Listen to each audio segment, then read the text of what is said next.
News screen पर है आपके, इंडियन एक्सप्रेस से लिया हुआ न्यूज है arrest warrant against Putin, what power does ICC have against the Russian president. दोस्तों हम लोग जान रहे हैं फरवरी 2022 का जो समय है जब से रशिया और यूक्रेन के मध्य युद्ध छिड़े हुए हैं और रशिया के ऊपर एक के बाद एक आरोप लगे जा रहे हैं। रशिया के खिलाफ जो है वो पूरा पश्चिम हो चुका है, नाटो के सदस्य हो चुके हैं, यूएसए तो है ही। और कुछ दिन पहले हमने देखा भी था कि किस प्रकार से काले सागर के क्षेत्र में रसिया के द्वारा जो अमेरिका के ड्रोन को गिराया गया वो भी मामला हमने देखा था।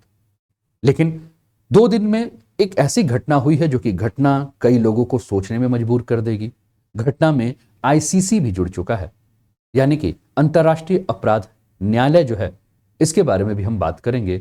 और ये भी बात हम करेंगे कि क्या अंतर्राष्ट्रीय अपराध न्यायालय के पास ये शक्ति है कि पुतिन को गिरफ्तार किया जा सकता है। आज हम इस टॉपिक के अंदर ये भी बात करेंगे कि आईसीसी यानी कि अंतर्राष्ट्रीय अपराध न्यायालय कि कौन कौन से देश जो हैं इनके सदस्य हैं, इनकी शक्तियां क्या हैं, इन सभी के ऊपर बात करेंगे।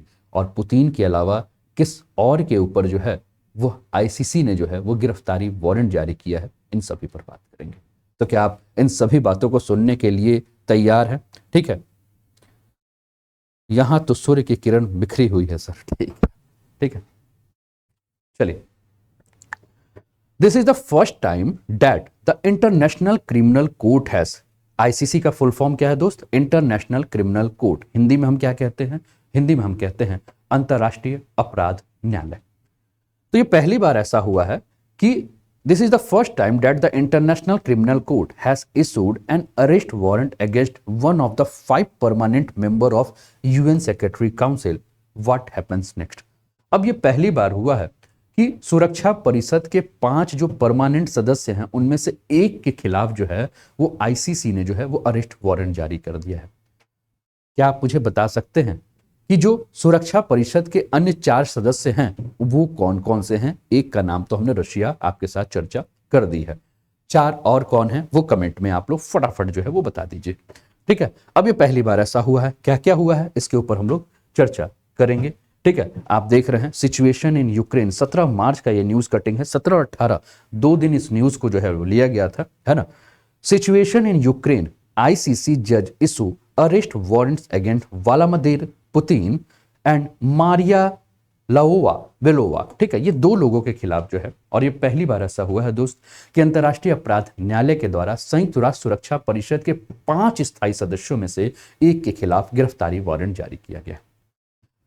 मामला जो है जैसा कि मैंने कहा कि 17 मार्च को यह घटना हुई थी और 17 मार्च को अंतर्राष्ट्रीय आपराधिक न्यायालय ने राष्ट्रपति व्लादिमीर पुतिन के खिलाफ यूक्रेन के कब्जे वाले क्षेत्र में बच्चों के अवैध रूप से निर्वासित करने और रूसी संघ में स्थानांतरित करने के कथित युद्ध अपराध के लिए गिरफ्तारी वारंट जारी किया है।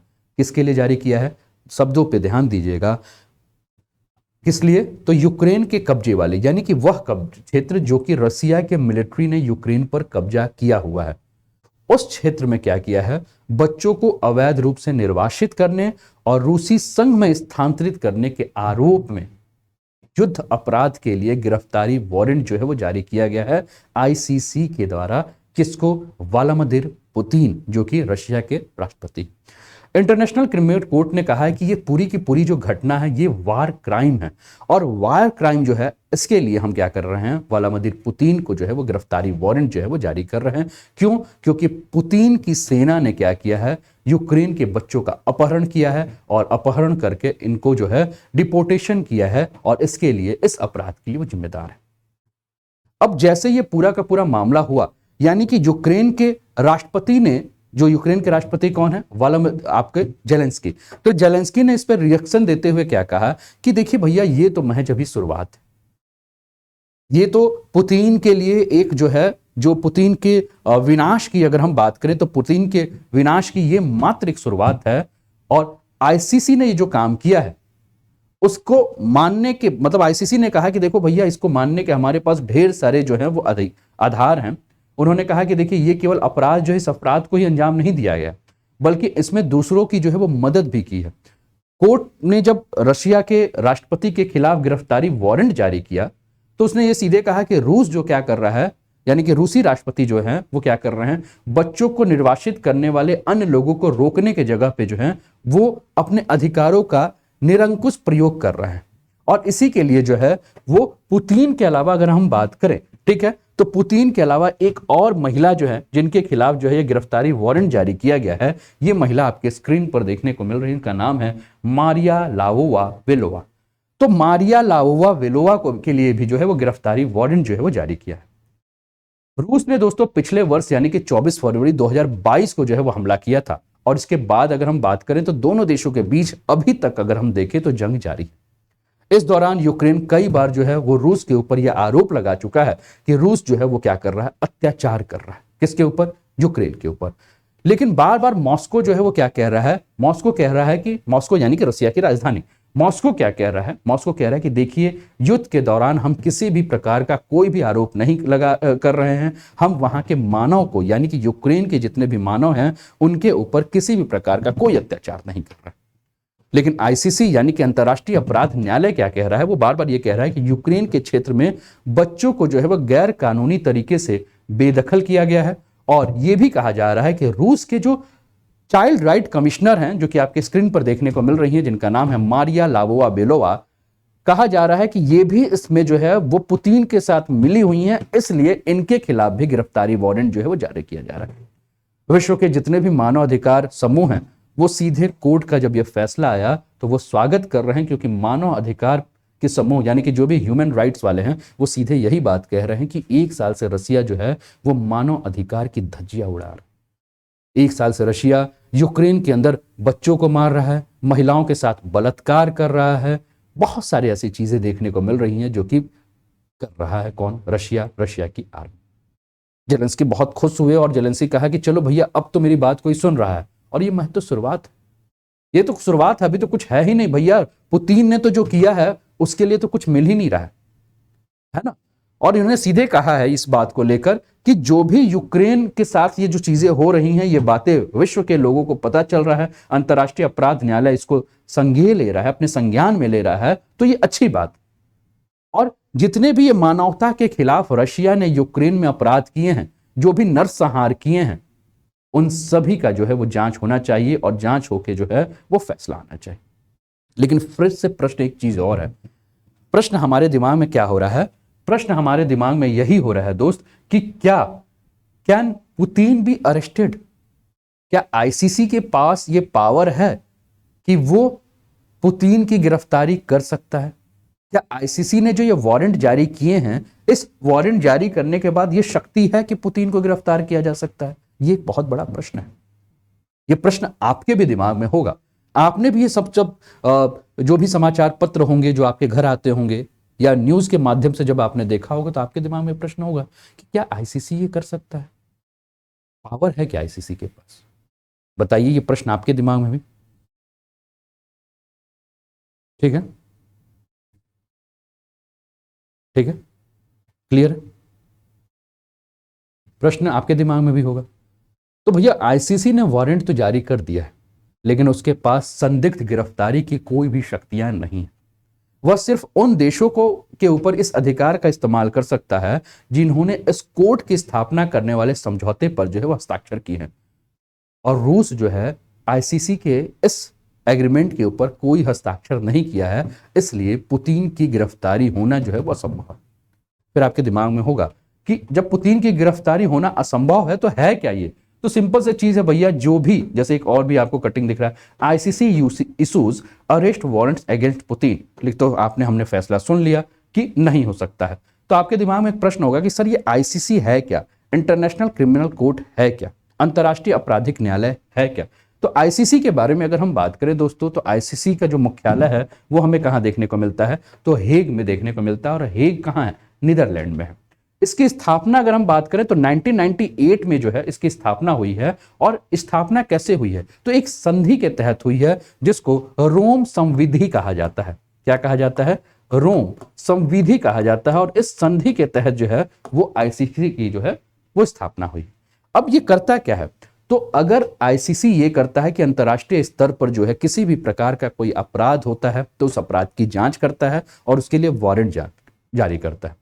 यानी कि अंतर्राष्ट्रीय स्तर पर अगर हम बात करें, अंतर्राष्ट्रीय समुदाय पर अगर हम बात करें, तो कोई ऐसी चिंता की बात हो जो कि काफी गंभीर हो, कोई ऐसा अपराध हो जो काफी गंभीर हो, तो आईसीसी क्या करता है कि उसके लिए वारंट जारी करता है। अब अपराध कैसा हो, जैसे नरसंहार का मामला हो, युद्ध अपराध हो, मानवता के खिलाफ अपराध हो, या कोई आक्रमण का जो अपराध है तो उसके खिलाफ जो है ये क्या करता है, गिरफ्तारी वारंट जारी करता है और जांच करता है।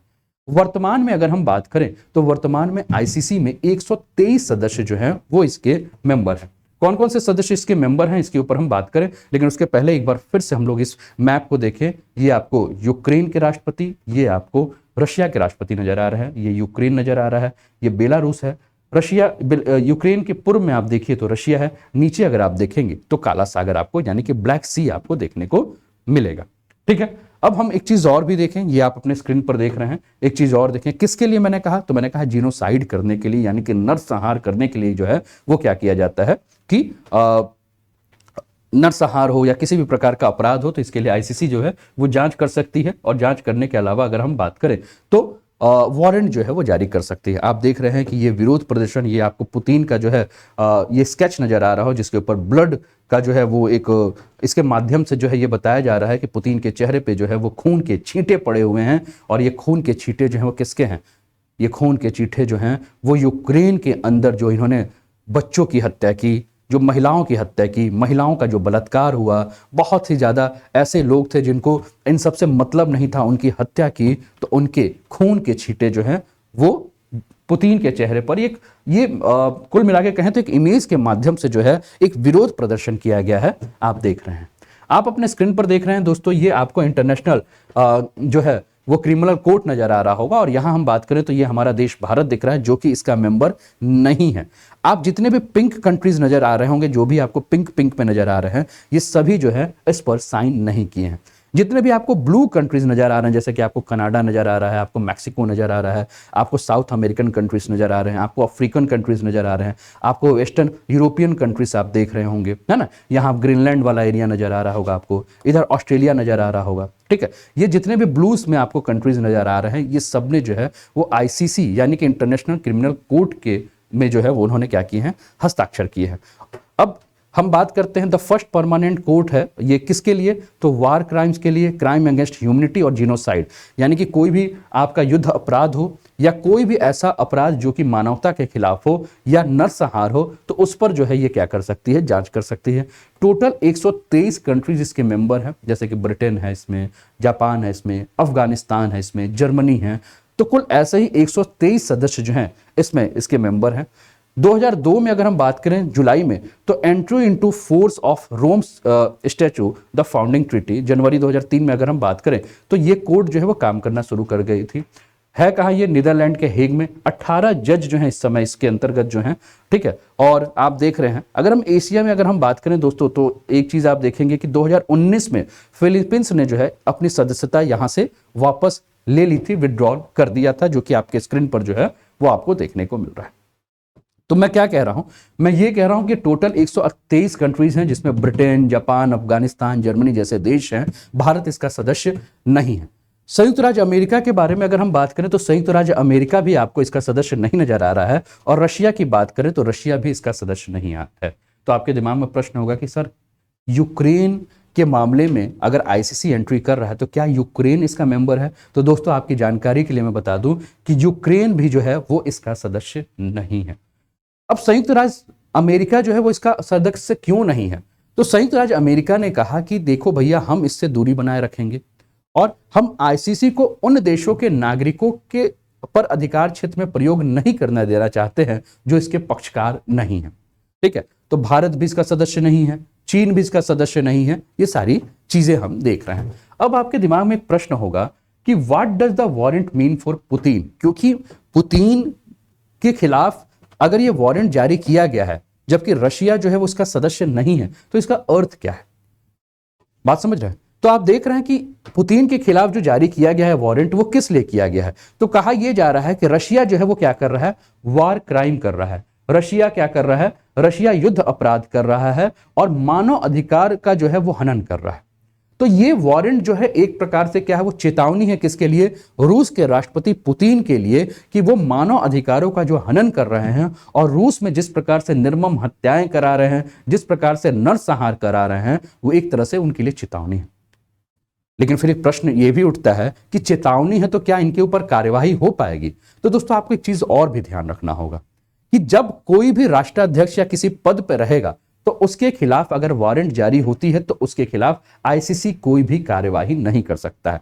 अब पुतिन के बारे में हम बात कर रहे हैं तो पुतिन तो सबसे पहले आप जान रहे हैं कि रशिया इसका मेंबर नहीं है, और दूसरा क्या है कि पुतिन जो है वो सत्ता प्रमुख है, तो उनके खिलाफ किसी भी प्रकार की कार्यवाही हो ही नहीं सकती है। तो ये चीज हमें देखना होगा, ठीक है। तो यानी कि अगर कोई भी जैसे इसका मेंबर नहीं है, और दूसरी चीज अगर किसी प्रमुख पद पे बना हुआ है तो वो आत्मसमर्पण जो है वो नहीं कर, ठीक है। तो इसका मतलब यही है कि पुतिन को जो है वो कहीं भी जो है वो आत्मसमर्पण नहीं करना है, और पुतिन के ऊपर किसी भी प्रकार का कोई भी मुकदमा जो है वो नहीं चलेगा, ठीक है। तो ये एक प्रकार से क्या है, ये एक प्रकार से अगर हम बात करें तो चेतावनी है।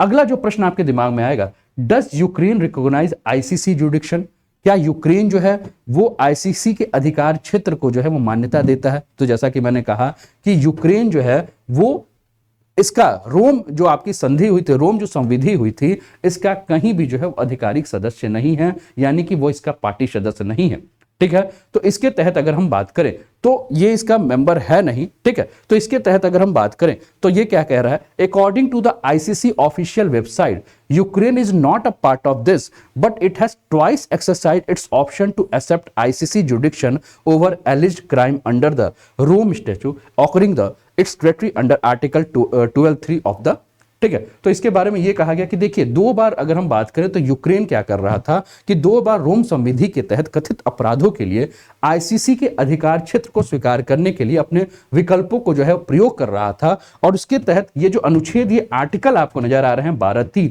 इसका वो क्या कर रहा था, प्रयोग कर रहा था। अब आर्टिकल 12(3) है क्या, तो आर्टिकल 12(3) के बारे में अगर हम बात कर रहे हैं तो आर्टिकल 12(3) क्या कहता है, तो ये कहता है कि यदि किसी राज्य की स्वीकृति हो या आवश्यकता हो जो कि कानून का पक्षकार नहीं है, तो संबंधित राज्य जो है वो अपराध के लिए इस न्यायालय के अधिकार क्षेत्र को जो है वो स्वीकार कर सकता है। और यूक्रेन जो कि इसका सदस्य नहीं है, तो आर्टिकल 12(3) के तहत अगर हम बात कर रहे हैं तो वो क्या कर रहा है, इसके अधिकार क्षेत्र को जो है वो स्वीकार कर रहा है, ठीक है। तो ये पहला न्यूज आप लोगों के लिए था। कैसा लगा ये न्यूज आप जरूर बताएं, अपने कमेंट जो है